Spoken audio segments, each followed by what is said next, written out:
was just up checking out the impact of the Goldstone fire on the Beaverhead course and the Continental Divide National Scenic Trail, and it didn't look too bad. I know on the Forest Service map, the map the Forest Service puts out, there is about a total of 4.5 miles of trail that is in the burn area, the burn perimeter. There's about 1.5 miles between Warm Springs and Cutout, and about 3.5 miles between Cutout and Goldstone Mountain. But I checked out both those sections, and although that's the total mileage of the trail that's actually within the burn area, one thing I noticed both through walking through the trail as well as some of the drone footage I took is that that's not the total area burned. There's definitely spots that were burned and not burned within that area. To give you an example, I would say probably about 1/4 mile or less of the trail between Warm Springs and Cutout, that mile section in the burn area, only maybe 1/4 mile or less is actually completely burned through. The rest of it is just spotty. You can see spots off the side of the trail, in the trail, so it really didn't impact that much. And then also the other area, the 3.5 mile stretch, is also very similar to that as well. I'm guessing maybe less than 1 mile of the total trail would be burned through that area, that 3.5 mile area there. That's within the burn area map. So anyway, it's pretty cool to look at the differences of the trail. When I compare and contrast what I knew it looked like before the burn and now, it's a stark difference. It's actually kind of cool and different and pretty through there. Get some more views now, and now we'll be able to watch over time, year after year after year, watch the vegetation, the trees reestablish themselves and grow back. So that's kind of that will give a little bit of variety to the course every year now. So just want to give you a quick update on that. I got some video footage I'm going to show that I give some commentary on as well as some drone footage to give you a little idea of what the course looks like.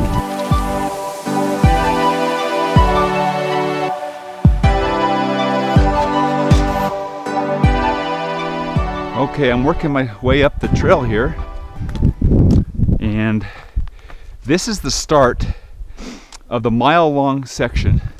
Check that out right there. I'm gonna be a forest fire. I'm gonna put that fire out. That's ridiculous. What is going on?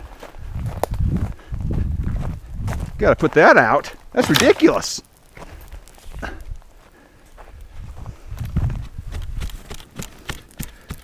So you can see that as I go down the trail here, this side of the trail is burned, and so it comes right up to the trail, and this side as well, but it's pretty sporadic. There's little sections that are burned and not burned, and there's a lot of variety to here. It's actually kind of pretty watching nature rejuvenate itself. Within a few years, maybe even next year by race day, we can have lots of shrubs and small saplings emerging from this. But now we're going through a section that was completely burned. But you can see up here, we're going to be entering a section in about 50 yards that was not burned.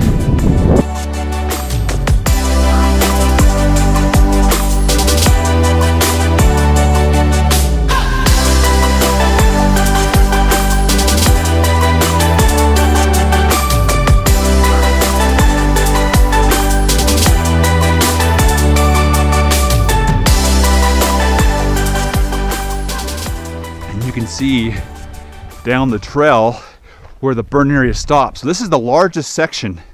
So the edge of this burn down here, where the trees start, the green trees start, is where this mile section ends. And this is probably only maybe a 1/4 mile long.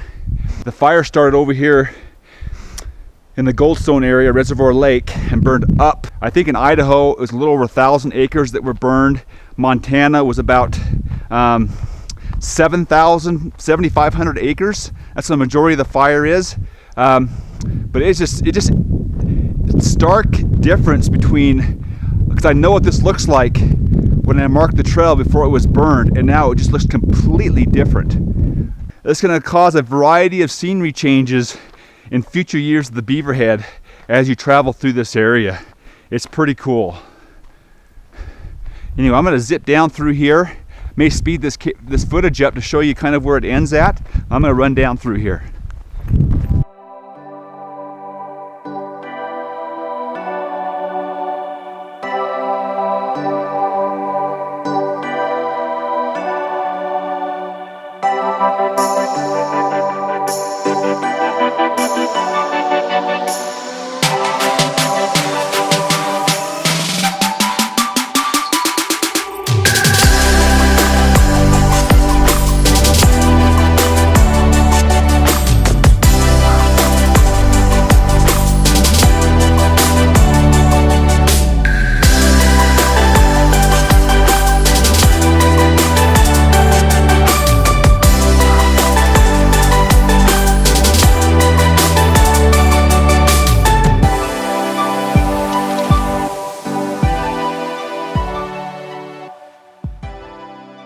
I passed Cutout a couple miles ago, and I'm in the burn area, at least the Forest Service mapped burn area, and I have not come across anything that's burned on the trail yet.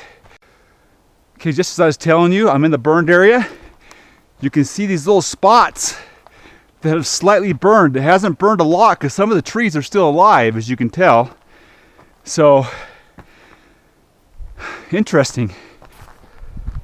So I'm going to go up here and see if I can find an area to run my drone out and over the rest of the burned area.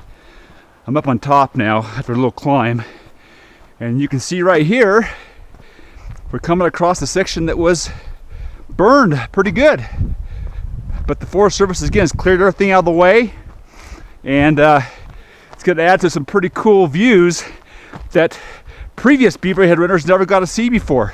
Because this was thick lodgepole pine through here, this dense forested area. You can see the Forest Service actually cut trees down that they were afraid could fall over the trail and on potential hikers if they had bad luck that day.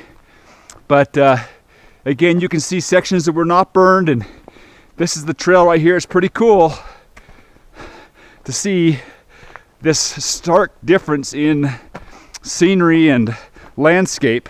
So as you come up here, you can look over into Montana, which you couldn't have seen. This is a view you didn't have before because of all the trees. So now you can see down to Montana.